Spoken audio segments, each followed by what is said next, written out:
Adelante.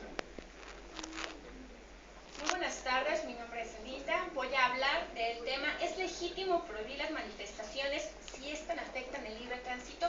En este momento voy a hablar en la postura a favor y lo voy a hacer en base a 3 argumentos básicos dentro de este debate. El primero es el argumento constitucional. El segundo es el DF como una metrópoli, como el centro de poderes y de todo lo que de esas instituciones que son realmente importantes dentro de nuestro país. El tercero, cómo se afecta la economía. Y el cuarto, cómo la prohibición solo se puede en caso de que se dañen a terceros. Para empezar, comienzo con mi primer argumento. A nivel constitucional podemos leer que nadie podrá impedir la libre movilidad de un habitante por el territorio mexicano. Nadie puede sobrepasar por el derecho de esta persona de moverse libremente hacia afuera del territorio, dentro del territorio o en el mismo territorio. El segundo argumento es: la Ciudad de México es la metrópoli central de la economía, de la política, de la educación, de la salud, donde encontramos la mayoría de esas organizaciones. Entonces, es completamente necesaria la movilidad desde todos los estados de la República y dentro del mismo Distrito Federal. Entonces, cuando hay una manifestación que cierran avenidas, que cierran zonas, entonces se impide que la movilidad adecuada dentro de la ciudad se lleve a cabo. Por eso es imperante velar por el derecho de moverse. El tercer argumento es en base a la afectación al comercio formal.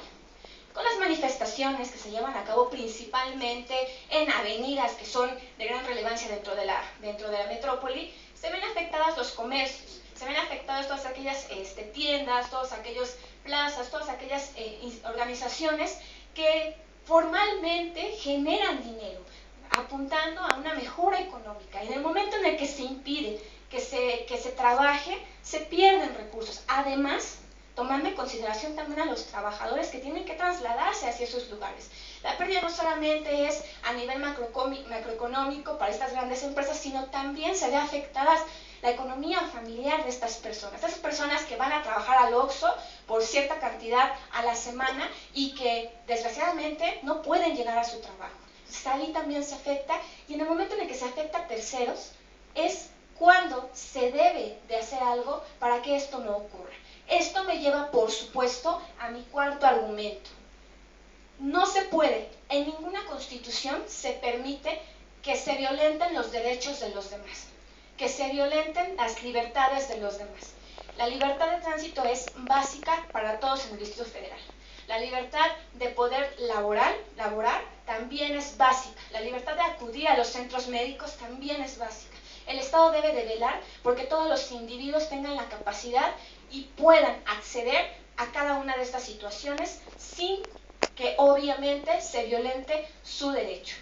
En este caso, quiero referirme muy específico a las manifestaciones. Las manifestaciones, desgraciadamente, se han enturbiado un poco en el hecho de que se pretende manejar el chantaje, es decir, yo no estoy en contra, yo no estoy a favor de una política o de un gobernante o de una propuesta, y entonces junto a ciertas personas vamos y bloqueamos una calle y entonces yo pretendo que así se solucionen mis problemas. Perdón, existen otras vías para mostrar la demanda de la población. La población tiene alternativas y no por ello tiene que bloquear el acceso de otros a cosas tan básicas como el poder trasladarse a su lugar de trabajo. Entonces, cuando las manifestaciones tengan realmente una relevancia importante dentro de la participación ciudadana, entonces, que lo hagan libremente y cuando no dañen a terceros, que es lo básico, lo fundamental, no dañar a otros. Le doy la palabra, compañero. Luis Alberto, para tu intervención. Agradezco mucho a cada uno de ustedes la atención que prestan a estos debates. Muy responsable de los espacios que se nos brindan, siempre intento ser demasiado prudente y sobre todo llegar al argumento central de esta discusión. Aquí hablamos de dos derechos que se contraponen constitucionalmente. El artículo 11, como bien lo señalas, el libre tránsito, también se contrapone con otros dos derechos básicos tutelados en la Constitución, que es el derecho de la libertad de asociación y la libertad de expresión, es decir, el artículo 9 constitucional y el artículo 6 constitucional. ¿A qué se refieren estos dos artículos? Las manifestaciones, la manifestación y la asociación de estas personas no son en sentido de particulares e empresas, eso hay que tenerlo muy claro. No nos referimos a la afectación y el daño de terceros, sino hablamos de ciudadanos con un derecho histórico ganado y reconocido en la Constitución. Un derecho histórico por el cual los ciudadanos pueden protestar en determinados hechos que siempre tienen que ver con la incidencia y con la vida en lo público. Nunca en una cuestión que tenga que ver con cuestiones privadas. Es decir, si hay una cuestión privada de una afectación, por ejemplo, en determinada empresa, evidentemente esta afectación tiene otras vías, otros mecanismos como las protestas sindicales o la huelga, por ejemplo. Entonces, el derecho de tránsito se refiere en realidad a ciertas normas. Estas normas tienen que ver penales, administrativas o civiles que regulan actividades sujetos en términos del uso de las vías públicas. ¿En qué sentido? Primero, la circulación que puede ser terrestre, aérea y marítima. El derecho a la protesta o a la manifestación, por supuesto que no tiene nada que ver con impedirte que tú te traslades en determinado momento. Si hay afectación en las vías públicas, sobre todo en una ciudad que no tiene planeación de desarrollo urbano, por supuesto. Pero esta planeación de desarrollo urbano no tiene nada que ver con que yo te imposibilite a ti de que realices todas las actividades que puedas hacer. De hecho, lo más cercano a regular este tipo de actividades, que sería otro tema, no prohibir, sino regular, que es un tema diferente, se vio plasmado en la ley del derecho a la protesta social en el Distrito Federal, que tenía que ver con la ley de movilidad del Distrito Federal del 30 de abril del 2014. Hablamos sí de regular, por supuesto, pero no de prohibir. Cuando nosotros hablamos de prohibir, estamos entrando en un estado totalitario, el cual asume funciones que no le corresponden y que históricamente los ciudadanos hemos luchado en contra de eso. Si vamos a regular, entonces hablemos a la mesa de leyes, por ejemplo, como la de movilidad del Distrito Federal. Entonces, en ese tenor, nosotros no podemos equiparar a la libertad de circulación de un automóvil con el derecho humano a la libertad de expresión. No son de la misma jerarquía. Y si ponderamos dos derechos y vamos a ponderar el derecho de libre tránsito, también tutelado en el artículo 11 constitucional, junto con el artículo 9 y el artículo 6 también constitucionales, hablemos de ponderación y no hablemos de restricción el uno del otro. Hablar de ponderación significa eso. ¿Cuáles son los límites? ¿Cuáles son los márgenes que tenemos para legislar y en determinado momento para, digamos, no hacerlo politizable?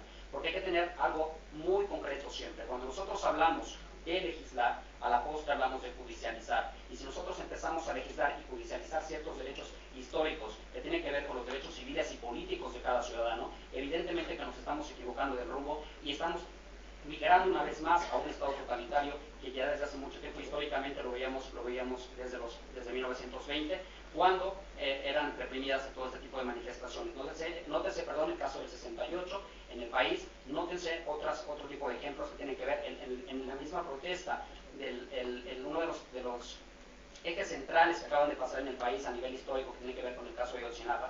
Por protestar, por prohibirte que tú protestes, te puedo privar hasta de la vida, por el hecho de pensar que puedes lacerar. Hay que ser muy cuidadosos y tener una revisión exhaustiva de lo que el artículo 9 constitucional y sexto tienen como requisitos previos para que puedan realizarse estos dos derechos, que tienen que ver que no se perturbe el orden público, derecho de terceros, el delito en el artículo sexto y en la libertad de asociación, no injurias o violencia, intimidación a la autoridad. Los fenómenos que se han desatado muy recientemente en el Distrito Federal, que por cierto en los últimos 10 meses hubo 2.299 movilizaciones, 8 manifestaciones diarias, solo el 4% se resolvieron.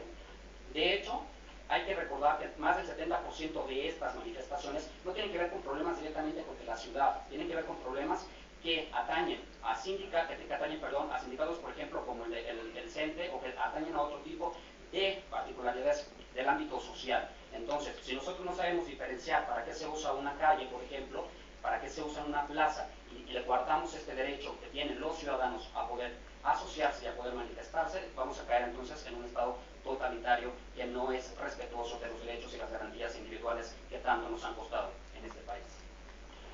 Shalinda, a tu segunda intervención. Como le he dicho, compañero, aquí lo importante es impedir que se violenten a terceros, es impedir el daño a terceros. ¿Y qué me dice entonces usted de cómo se han tornado las manifestaciones? Usted me habla de casos concretos como el 68, me habla de casos concretos como algunas marchas donde se ha visto la vinculación de violencia, pero la vinculación de violencia no solamente del Estado o no solamente del cuerpo policial hacia los manifestantes, sino de los manifestantes hacia los cuerpos policíacos. Entonces, mire, aquí el punto es, el Estado primeramente no debe de permitir que se confronten sus ciudadanos. Tanto derecho tienen los policías de realizar su labor, como tanto derecho tienen los manifestantes efectivamente de decir y de pugnar porque sus demandas sean escuchadas. Yo, como le comentaba, para que sus demandas sean escuchadas no tienen que bloquear una avenida, para que sus demandas sean atendidas no tienen para nada por qué realizar actos de vandalismo que se han observado en todas las manifestaciones recientes y que, mire, usted me puede argumentar, es que no son solamente las personas, los manifestantes, sino son otros grupos otros grupos de choque que se meten en las manifestaciones y todo esto.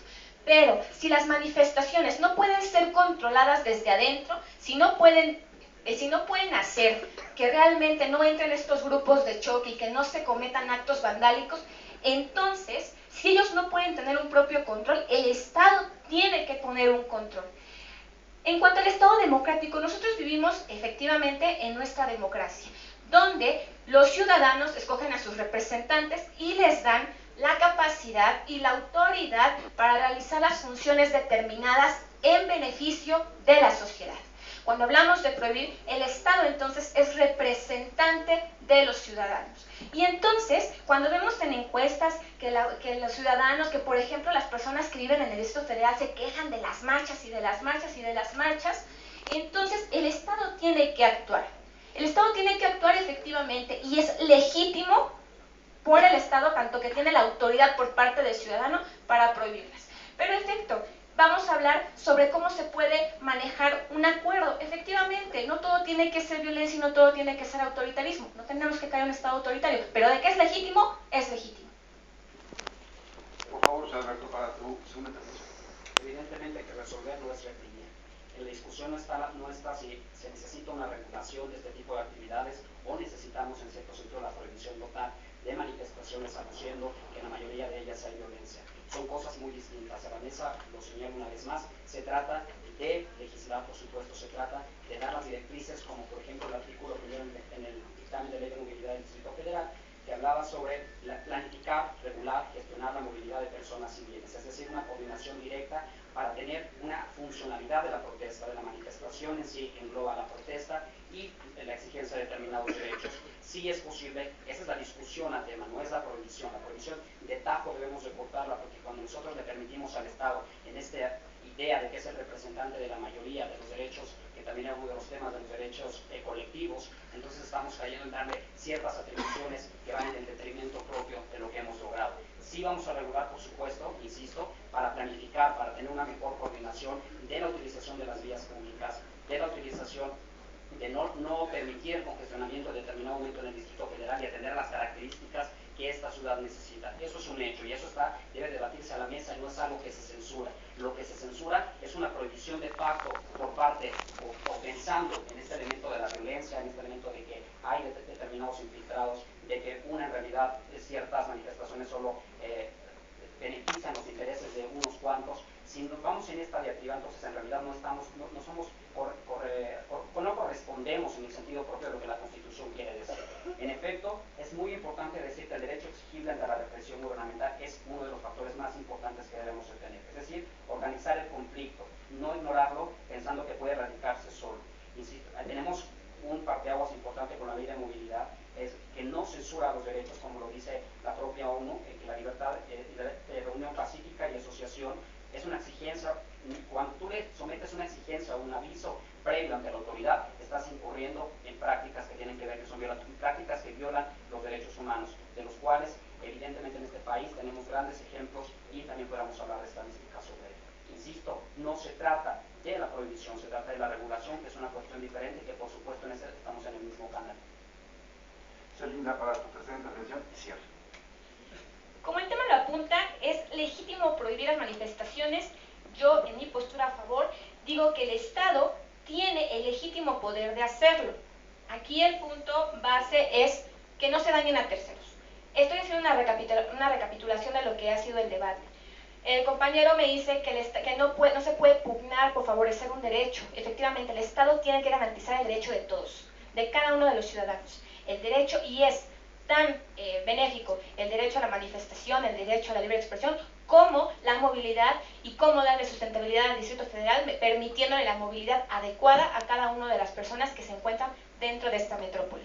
Entonces, vamos a generar propuestas, porque al final de cuentas los debates no son solamente para decirte, te he hecho, te tiro y demás, sino para generar realmente alternativas. El compañero me habla de una regulación que obviamente debe ser mediada por el Estado, que para las personas que están en contra de prohibir las manifestaciones también se encuentran generalmente en contra de la regularización, porque esto implicaría el decir con anticipación cuándo se van a hacer las manifestaciones, en qué horario se van a realizar, por qué avenidas o por qué lugares van a ocurrir. Entonces, para algunas personas eso también sería imposición, sin embargo, es algo